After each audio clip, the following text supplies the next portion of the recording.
Assalamualaikum warahmatullahi wabarakatuh. Salam sejahtera untuk kita semua. Om Swastiastu, Namo Buddhaya, salam kebajikan. Perkenalkan, nama saya Dr. Rani Patrin, SHM. Saya dosen di program studi hukum Fakultas Ilmu Sosial, Ilmu Politik, Universitas Trijaya. Tujuan di dalam pembuatan video ini dimaksudkan untuk syarat PDD UKT-PT sertifikasi dosen gelombang 2 tahun 2023. Saya merupakan dosen bidang ilmu hukum pada mata kuliah Hukum Kekayaan Intelektual. Mata kuliah ini merupakan mata kuliah wajib bagi mahasiswa S1 hukum yang bisa diambil pada semester 5 atau semester 7. Beban SKS pada mata kuliah ini sebanyak 2 SKS. Capaian pembelajaran pada mata kuliah ini, mahasiswa mampu memahami maupun menganalisa aspek-aspek dalam hukum kekayaan intelektual seperti sejarah HKI, bidang-bidang HKI, pengaturan HKI menurut hukum positif di Indonesia. Secara spesifik, mata kuliah hukum kekayaan intelektual sebagai mata kuliah wajib dalam bidang kajian hukum perdata yang membahas mengenai sejarah perkembangan HKI, membahas mendalam mengenai bidang-bidang HKI seperti hak cipta, paten, merek, indikasi geografis, desain industri, perlindungan varietas tanaman, rahasia dagang, dan jaringan tata letak sirkuit terpadu. Mata kuliah ini juga mempelajari konvensi-konvensi internasional serta peraturan perundang-undangan yang berkaitan dengan HKI beserta penerapan di Indonesia. Adapun pokok-pokok pembahasan di dalam mata kuliah ini, yang pertama mengenai pengantar dan prinsip hukum kekayaan intelektual, kemudian memahami HKI secara umum, jenis, penggolongan, dan pengaturannya, menganalisa tentang WTO, khususnya mengenai TRIPS Agreement, memahami sejarah perkembangan hak cipta, memahami sejarah perkembangan hukum paten, menganalisa mengenai hukum merek dan perlindungannya, menganalisa hak intelektual komunal seperti hak indikasi geografis, memahami pengaturan serta ruang lingkup dari rahasia dagang, memahami pengaturan objek dan jangka waktu perlindungan desain industri, memahami pengetahuan desain tata letak sirkuit terpadu, memahami pengaturan hukum perlindungan varietas tanaman. Adapun penilaian pada mata kuliah ini, tugas sebanyak 5%, kuis 5%, kemudian ujian tengah semester 20%, ujian akhir semester 20%, serta analisis partisipatif atau project based learning itu 50%. Berikut video pembelajaran di ruang kelas mengenai pengantar hukum kekayaan intelektual. Assalamualaikum warahmatullahi wabarakatuh. Waalaikumsalam warahmatullahi wabarakatuh.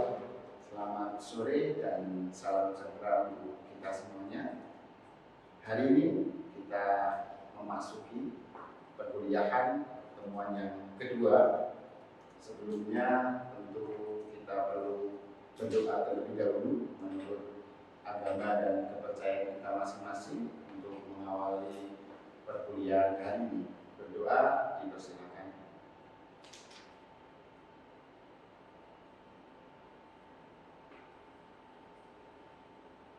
Cukup? Baik, hari ini kita pertemuan yang kedua.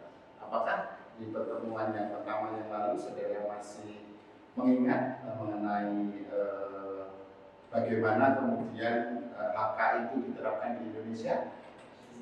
Ya, sesuai yang kemarin kita jelaskan bahwa di dalam sejarah HKI di Indonesia kita tidak bisa lepas dari yang namanya WTO, World Trade Organization, Organisasi Perdagangan Dunia. Di mana di dalam WTO kita kenal dengan ada agreement yang disebut dengan TRIPS Agreement. TRIPS Agreement inilah yang kemudian menjadi dasar pijakan negara-negara yang menjadi anggota WTO untuk kemudian meratifikasi menjadi undang-undang di negara-negara yang menjadi anggota WTO. Nah, salah satunya adalah Indonesia. Nah, ini merupakan implikasi hukum ketika Indonesia bergabung dengan WTO, Organisasi Perdagangan Dunia, di mana di dalamnya harus meratifikasi TRIPS Agreement. Yang akhirnya Indonesia sejak tahun 2000, ya, sejak tahun 2000 mulai ada undang-undang yang baru yang kemudian mengatur mengenai HKI. Nah, apa saja yang kemudian akan kita pelajari tentang HKI, ya, yang berkaitan dengan HKI baik secara konvensional maupun HKI yang kemudian berkaitan dengan hak-hak industri. Nah, materi yang akan kita bahas pada kesempatan sore hari ini, yang pertama tentu kita akan mempelajari mengenai jenis-jenis HKI, kemudian ada penggolongan dan pengaturannya. Jadi ada 3 hal, dari mulai jenisnya, penggolongannya, sampai pada pengaturan. Nah, tentu pengaturan ini di sini nanti akan membicarakan mengenai aspek-aspek ataupun sejarah-sejarah pengaturan HKI. Nah, kalau kita lihat flashback pertemuan yang lalu, kita ingat bahwa Indonesia meratifikasi menjadi sebuah undang-undang itu sejak tahun 1995, dan kemudian baru memiliki undang-undang di bidang HKI di tahun 2000, dan sekarang kita masuki di tahun 2023. Nah, dari dinamika yang ada, ternyata pengaturan mengenai HKI ini ada yang dari awal sampai sekarang tidak diubah. Jadi sejak awal, sejak tahun 2000 sampai sekarang belum dirubah. Tetapi ada undang-undang yang misalnya undang-undang merek tahun 2016 dirubah. Yang tadinya merek saja sekarang diganti dengan merek dan indikasi geografis. Nah, nanti secara detail akan kita pelajari juga. Kemudian istilah-istilah HKI. Seringkali kita itu melihat ataupun membaca di dalam berbagai referensi, baik di dalam buku ataupun di jurnal, kita akan menemukan beberapa istilah, ya. Ada HKI, ya. Ada HI, ada KI, ya. Yang sebetulnya arahnya adalah ke intellectual property right, bahasa dari bahasa Inggris, intellectual property right. Jadi hak kekayaan intelektual. Namun di dalam pengetahuan di Indonesia dalam konteks bahasa ada yang kemudian menjelaskan hak kekayaan intelektual. Tapi ada juga yang menyebutkan hak atas. Jadi ada hak atas kekayaan intelektual. Atau kemudian di sini ada istilah KI. Ya, ada istilah KI, kekayaan intelektual, yang memang ini diambil dari intellectual property right.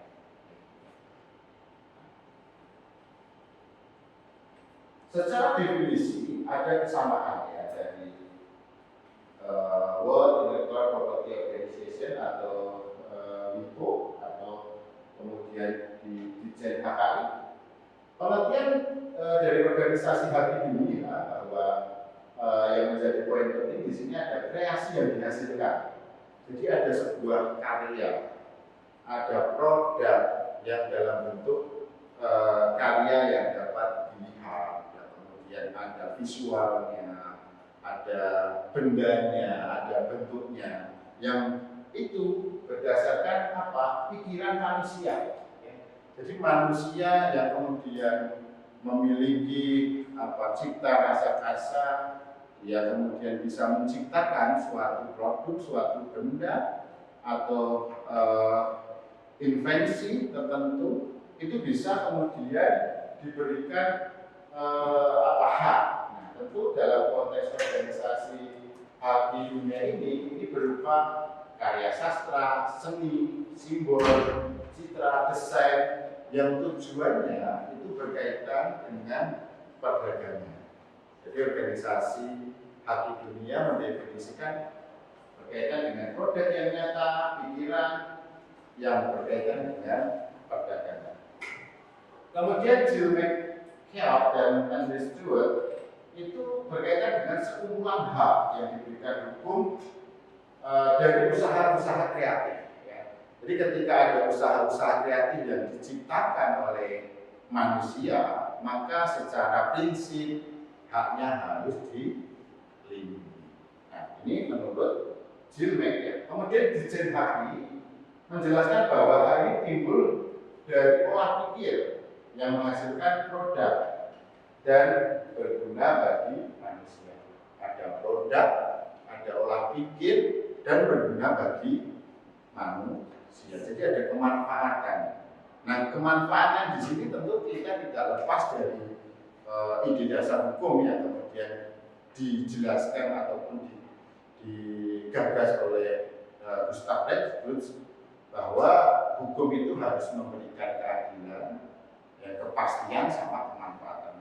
Nah, di sini mulai muncul bahwa berguna bagi manusia, ya hak ini karena ini juga bagian dari hukum dan kemudian di bidang keperdataan, maka kemudian di sini juga memberikan kemanfaatan. Kemudian ada elemen yang penting dalam hak ini, dari mulai hak eksklusif, kemudian hak menikmati ekonominya, dan objek. Nah, hak eksklusif ini menjadi penting ketika orang menemukan suatu produk, benda ataupun karya yang kemudian hasil olah pikir itu berkaitan dengan hak eksklusif. Dia bisa menjual belikannya, menyewakan, atau kemudian dia memiliki hak secara eksklusif. Kemudian yang kedua ini berkaitan dengan ekonomi. Tentu ketika bicara tentang hak kekayaan intelektual, pastilah berkaitan dengan ekonomi. Sehingga apa? Ketika ada produk-produk yang dihasilkan dari olah pikir, ya produk, ya karya, itu harus ada nilai ekonomi yang harus dinikmati oleh pencipta. Kemudian objek, nah tentu harus ada objek. Kalau ada gagasan dari manusia atau orang yang masih dalam bentuk gagasan, tentu itu belum masuk atau belum bisa dikatakan atau belum mampu mendapatkan perlindungan karena belum ada wujud. Jadi harus ada wujudnya. Jadi kalau misalnya orang menemukan punya gagasan misalnya kursi, ya harus ada bentuk kursi, misalnya kursi yang bisa jalan, kursi roda, ya harus ada bentuknya, harus ada barangnya. Kalau masih diangan-angan, berarti belum bisa mendapatkan hak kekayaan. Nah, ini elemen. Jadi elemen-elemen ini penting, dari mulai eksklusif, kemudian ekonomi, sampai pada objeknya. Nah eksklusifnya di mana letak eksklusifnya? Terletak pada dari pertama dia bisa melaksanakan sendiri. Artinya ketika dia bisa memproduksi atau membuat, dia bisa melaksanakan dalam konteks misalkan menjual belikan. Boleh, karena yang menemukan adalah si inventor atau penciptanya. Maka kemudian dia boleh melarang orang lain, misalnya Mas Rimel misalnya menemukan kursi dengan desain kemudian sudah dipatenkan misalnya, maka orang lain mau membuat ya bisa melarang. Kenapa? Anda sudah punya hak. Itu termasuk menggunakan misalnya orang lain akan menggunakan suatu temuan saudara tanpa kemudian izin dari yang kemudian si pencipta, ya boleh kemudian melarang, termasuk menjual, menyewakan, menyerahkan, mengimpor, mengekspor atau mengedarkan. Jadi kalau tadi Mas Kimen misalnya punya ide gagasan, kemudian tertuang menjadi sebuah produk inovasi, porsi misalnya desainnya berbeda seperti kursi-kursi pada umumnya, ya Anda punya hak misalnya itu sudah Anda daftarkan, dan ketika orang lain mau membuat sampai pada mengedarkan ya harus ada izin atau persetujuan dari Mas. Nah itu hak eksklusif. Namun ada pengecualian, ya ada pengecualian dalam regulasi aturan dalam kekayaan intelektual. Yang pertama untuk kegiatan penelitian, ya. Jadi kalau misalnya ada suatu invensi temuan, namun kita digunakan dalam konteks penelitian, pengembangan, dalam konteks pendidikan, maka ini tidak ada pengecualian, diperbolehkan. Tentu tidak merugikan si pemegang HKI. Ya, kenapa? Karena HKI sendiri juga ada hak moral ya. Jadi kita juga ketika menggunakan di dalam konteks penelitian yang juga tidak boleh membuat rugi pemegang hak kekayaan intelektual itu sendiri. Jadi ya pemegang itu tidak boleh dirugikan, meskipun kemudian ada pengecualian. Tapi kalau dirugikan boleh tidak kira-kira? Tidak boleh. Jadi karena ada perlindungan hak eksklusif, termasuk ada perlindungan hak moral, ya kita tetap harus menggunakan ketentuan ini, bahwa ketika ada kerugian, ya kerugian yang dirasakan oleh pemegang HKI maka tidak diperbolehkan. Nah ini tujuannya apa? Kira-kira tujuannya apa? Kira-kira apa tujuannya? Tujuannya adalah menimbulkan invensi atau inovasi baru. Jadi orang kalau misalnya bisa buat produk, ya secara ekonomi dilindungi, secara moral dilindungi, secara eksklusifnya dilindungi, agar bisa menciptakan produk-produk yang baru. Sehingga apa? Muncul invensi, temuan yang itu perlu dilindungi. Nah, kemudian hak eksklusif itu tentu berkaitan juga dengan reward. Jadi ketika orang itu sudah melakukan sesuatu, menghasilkan sesuatu, pasti ya, harus ada rewardnya. Nah, hak itu bagian dari itu. Bagaimana kemudian ketika kita menemukan ya ada rewardnya, jadi ada reward. Kemudian kreativitas, tentu hasil ya karya-karya yang dihasilkan ini, ya ini bagian dari kreativitas daripada masyarakat, sehingga muncul nanti kreativitas yang baru, maka akan menghasilkan invensi temuan. Nah, sejarah HAKI di Indonesia dari mulai merek, paten, dan hak cipta. Nah, ini dari awal memang sebelum Indonesia merdeka, ini sudah ada aturan-aturan yang kemudian dibuat oleh Belanda berkaitan dengan HAKI. Kalau kita lihat bahwa sejarah merek, ini kita bisa melihat adanya beberapa ya tanda-tanda yang berkaitan dengan membedakan barang dan lain. Jadi dulu ya sebelum ada undang-undang ini, untuk membedakan dagangan-dagangannya ada pembeda. Ada pembeda yang membedakan bahwa oh ini barang milik A, oh ini milik B. Kemudian pada masa yang lalu juga bahwa ada tukang emas, tukang batu, tukang perak, dan ada juga alat-alat potong. Ini juga memiliki tanda-tanda yang kemudian menjadi pembeda. Nah, di Eropa sendiri ada penggunaan hallmark pada waktu itu sebagai kepingan, tanda kepingan perak. Jadi ada hallmark yang kemudian memang berkaitan dengan untuk membedakan. Nah, sedangkan di Amerika di tahun 1870 ini ada penggunaan merek berkaitan dengan sistem hukum yang sifatnya adalah common law. Kemudian paten, nah ini paten termasuk yang paling tua ya, tahun 1300-an, yaitu di Venice Law di Italia ada sebuah aturan yang kemudian mengatur mengenai paten. Kemudian di Jerman ini sejak tahun 1323 ada ahli teknik yang kemudian memang ia terhadap konstruksi model, bukan pada ide baru, tapi pada konstruksi model. Kira-kira kenapa kemudian paten kok harus menghasilkan konstruksi model, bukan hanya pada ide baru?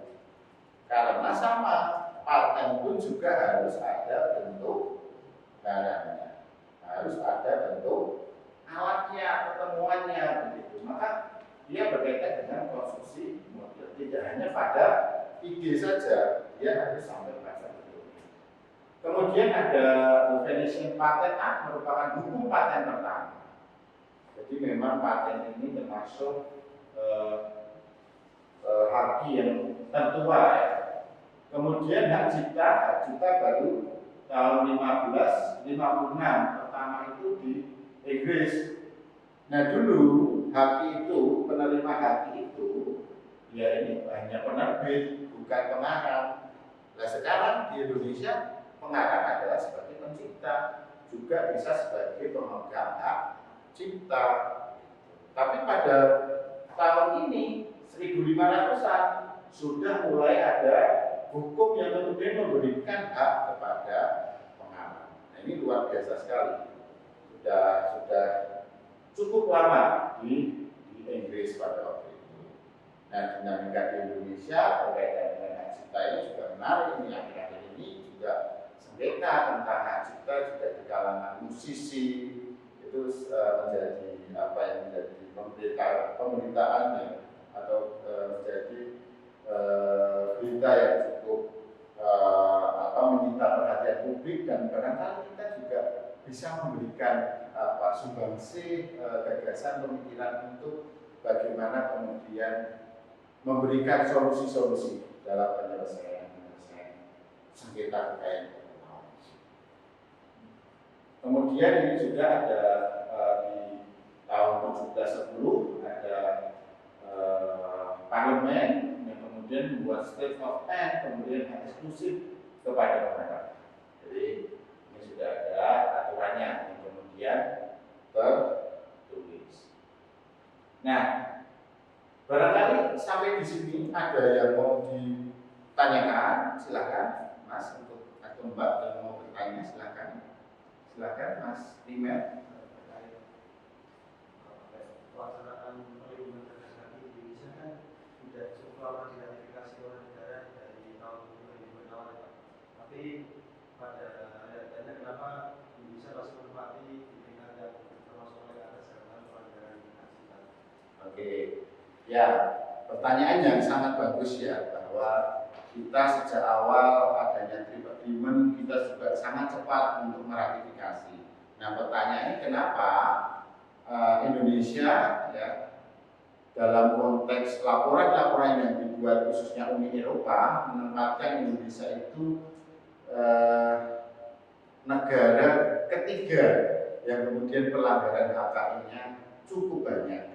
Nah, dari hasil report itu saya menganalisa bahwa memang itu produk-produk yang kemudian berasal ya, jadi ada produk-produk yang masuk ke Uni Eropa yang kemudian itu berasal dari Indonesia, yang kemudian itu dibuat sebuah laporan yang angka tertinggi memang di China, kemudian ada di Indonesia, dan nomor 3 di Indonesia.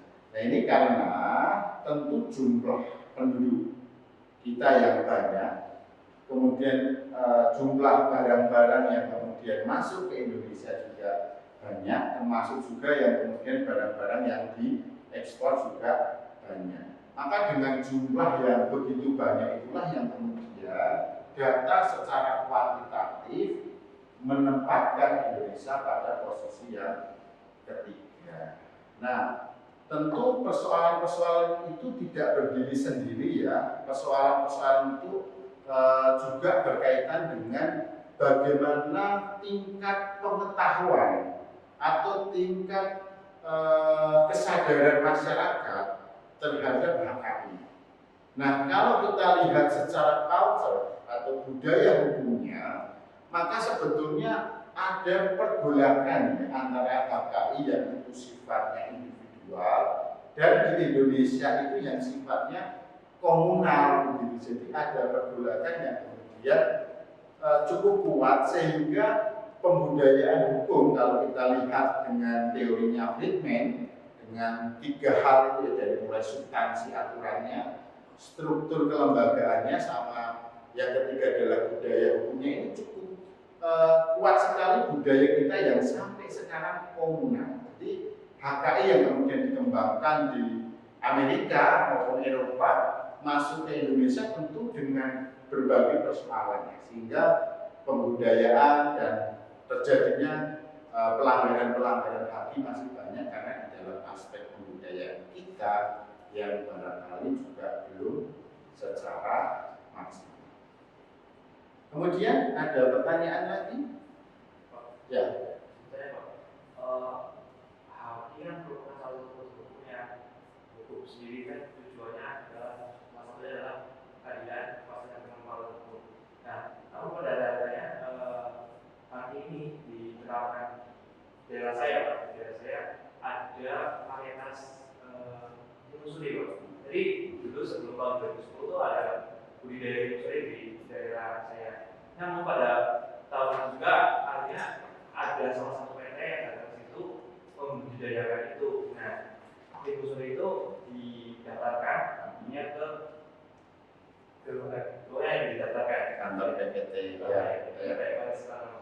Jadi akhirnya pada sekarang jadi warga-warga yang ingin budidaya itu nggak bisa untuk menanam benih dari buah-buah itu. Oke, baik. Saya menjawab dan menangkap pertanyaan ini di daerah mana, Mas? Cilacap. Nah, ini sangat menarik sekali. Barangkali nanti kita akan kuliah lapangnya ke depan, kita bisa ke Cilacap untuk melihat bagaimana proses budidaya, bagaimana kemudian juga penerapan hukum perlindungan varietas di sana, karena tentu kita sebagai negara agraris seharusnya memang menempatkan petani sebagai subjek ya, bukan kemudian sebagai objek. Nah, tentu berkaitan dengan keadilan, kepastian dan kemanfaatan ini sangatlah menjadi penting untuk selalu kita kembangkan secara bersama. Maka di dalam hasil-hasil riset khususnya di penelitian saya tentang PVT ini masih menempatkan petani sebagai objek, bukan sebagai subjek. Begitu ya Mas Dani ya. Baik, karena waktunya sudah habis, maka perkuliahan kita akhiri sampai di sini. Untuk memperkuat wawasan saudara mengenai HAKI, maka kami memberikan tugas kepada saudara untuk mengidentifikasi persoalan-persoalan HKI yang ada di wilayah saudara. Tadi Mas Dani menjelaskan ada permasalahan penanaman timun suri, kemudian tiba-tiba didaftarkan perusahaan dan akhirnya petani sulit untuk mengembangkan. Itu kan menjadi persoalan hukum. Dan saya kira akan masih banyak lagi yang bisa kita kembangkan. Saya kira itu ya tugasnya ya. Besok minggu depan kita bahas. Nah, untuk mengakhiri perkuliahan hari ini, kita berdoa menurut agama kita, Dan menurut keyakinan kita, berdoa dipersilakan.